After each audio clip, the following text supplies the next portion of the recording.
often really brilliant. However, I think he's picked up a lot of Mises' methodology. So I think a lot of the epistemology and methodology is wrong. And he says in the introduction of his book on capitalism, and this is where you begin to get his error, he says that economics is a deductive field. Basically, you get certain basic axioms and everything else is deducible from those axioms. Now, I think like every science, that is wrong. Like for every science, that is wrong.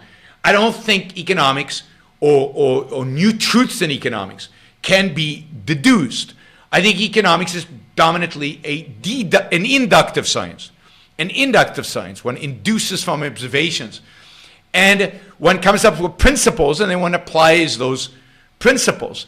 And so it's an interaction between induction and deduction. And as a consequence, a lot of his writing is very deductive and rationalistic, floating.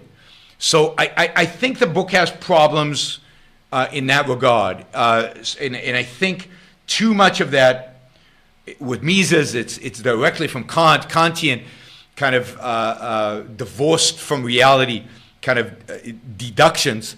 Although, again, because Mises is a genius, he manages somehow to connect it to reality. That's his explicit methodology. I think Reason buys into some of that. Obviously not explicitly, because he considers himself an objectivist, so he's trying to link it to reality. But I think he doesn't link it up right, and as a consequence, some of his arguments just to me, don't make sense, are not correct, and are not convincing, because they're not linked to the phenomena in reality. They come out of this deductive process from basic principles.